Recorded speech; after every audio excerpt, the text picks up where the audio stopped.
Morning students, आज हम फिर लेकर आए हैं बीए फर्स्ट सेमेस्टर की इकोनॉमिक्स की क्लास लेके। पिछली क्लास में हमने पढ़ा था कि आर्थिक प्रणालियां क्या होती हैं और वो कितने प्रकार की होती हैं, और हमने पहले प्रकार जो कि पूंजीवाद है उसके बारे में पढ़ा था। आज हम पढ़ेंगे दूसरे प्रकार के बारे में। तो दूसरा प्रकार हमारा कौन सा है? पूंजीवाद के बाद दूसरा आता है समाजवाद।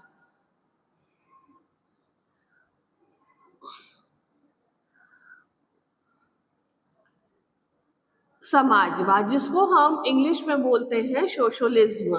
तो समाजवाद क्या है और इसको देखेंगे। तो पूंजीवाद के वैकल्पिक आर्थिक प्रणाली के रूप में समाजवाद का उदय हुआ। जब हमने अर्थव्यवस्था में पूंजीवाद की कमियों को देखा तो ये हुआ कि नहीं, पूंजीवाद हमारी आर्थिक प्रणाली के लिए अच्छा नहीं है। तो हमारे अर्थशास्त्रियों ने कहा कि अगर पूंजीवाद लागू रहेगा तो इसमें जो भी प्रोड्यूसर हैं, मालिक हैं, वही उन्हीं का हित होगा, और जो समाज कल्याण हम चाहते हैं और उससे आर्थिक विकास हो, वो पूंजीवाद के रहते हुए अर्थव्यवस्था में सामाजिक कल्याण नहीं हो सकता है। इसलिए अर्थशास्त्रियों ने इसको छोड़कर दूसरी हमारी प्रणाली समाजवाद प्रणाली को अपनाया। तो हम पहले देखेंगे कि समाजवादी प्रणाली क्या है। लेकिन समाजवादी प्रणाली को अपनाने में भी हमारे अर्थशास्त्री, राजनीति शास्त्र जो थे, राजनीतिक थे, उनमें काफी मतभेद हुआ। क्यों? क्योंकि राजनीतिकों का इसमें कोई फायदा नहीं समझ में आ रहा था, वो समाजवाद अपनाने के खिलाफ थे। लेकिन हमारे अर्थशास्त्रियों ने कहा कि नहीं, पूंजीवाद अगर रहेगा तो लोगों को बहुत नुकसान होगा, उनका सामाजिक कल्याण नहीं हो पाएगा, उन्हें बहुत सी परेशानियां फेस करनी पड़ेंगी। तो इसलिए हम समाजवाद अर्थव्यवस्था को ही अपने देश में लागू करेंगे। तो हम देखते हैं कि समाजवाद अर्थव्यवस्था क्या है। तो समाजवाद से समाजवाद से ये अभिप्राय है कि यहाँ पर किसी भी पर्टिकुलर प्रोड्यूसर का या मालिक का कोई हक नहीं होता है किसी भी चीज को प्रोड्यूस करने में या प्राइस फिक्सिंग करने में, कमोडिटी की। इसमें प्रोड्यूसर का कोई हस्तक्षेप होता है। जितनी भी चीजें होती हैं वो सरकार के अंडर में होती हैं, सरकार के हाथों में होती हैं। वो डिसाइड करेगी कि कितनी हमें कमोडिटी बनानी है, उसका क्या प्राइस रखना है, किसके लिए बनानी है, किस टेक्निक से बनानी है। तो ये सारी जितनी भी अर्थव्यवस्था की जो 3 समस्याएं हैं, जो सेंट्रल प्रॉब्लम्स हमने पढ़ी थी कि how to produce, what to produce, for whom to produce, तो ये सारी समस्याओं को, इन सबको देखते हुए, इन क्वेश्चंस को देखते हुए सरकार ये डिसाइड करती है कि हमको किन वस्तुओं का उत्पादन करना है, किसके लिए करना है, कितनी मात्रा में करना है और किस टेक्निक से करना है।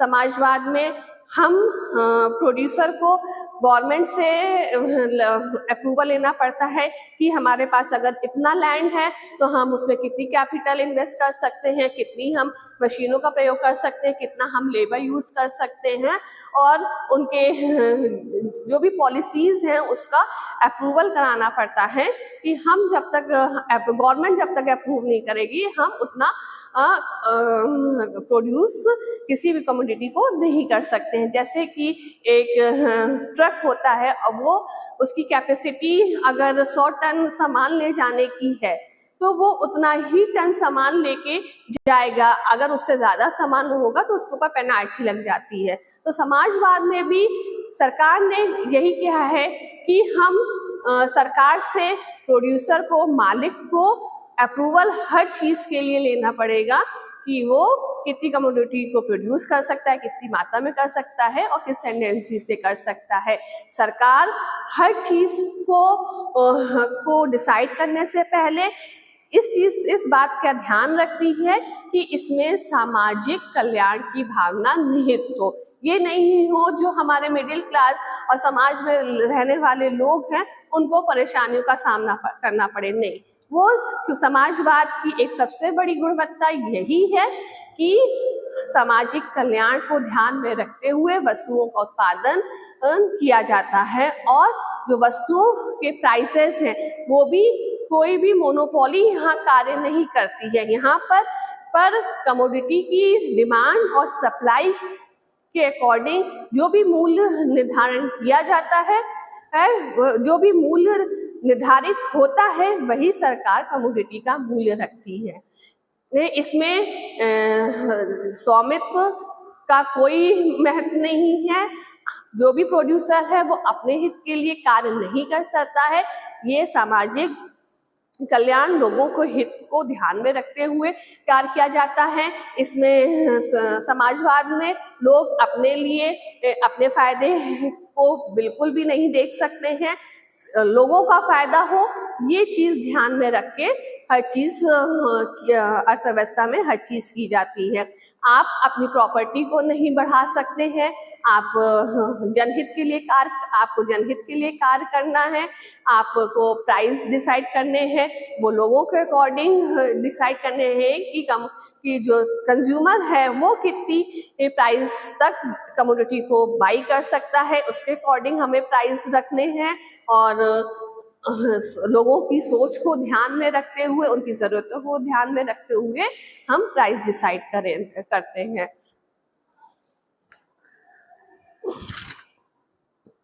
और इसमें किसी भी प्रकार के किसी भी लोगों के वर्ग के लोगों का शोषण नहीं होता है। जितने जो हमारे लोअर क्लास है, मिडिल क्लास है, पूंजीवाद में उन वर्गों का शोषण होता था, लेकिन समाजवाद में किसी भी वर्ग का शोषण नहीं होता है। सभी व्यक्तियों को, ज्यादातर व्यक्तियों को एम्प्लॉयमेंट मिलता है। और किसी भी, क्योंकि मोनोपोली खत्म हो जाती है तो हमारी प्रतियोगिता जो है एक दूसरे से प्रतियोगिता का, वो भी अंत हो जाता है कि नहीं, हम अब किसी भी कम्युनिटी में प्रतियोगिता नहीं कर सकते हैं। आर्थिक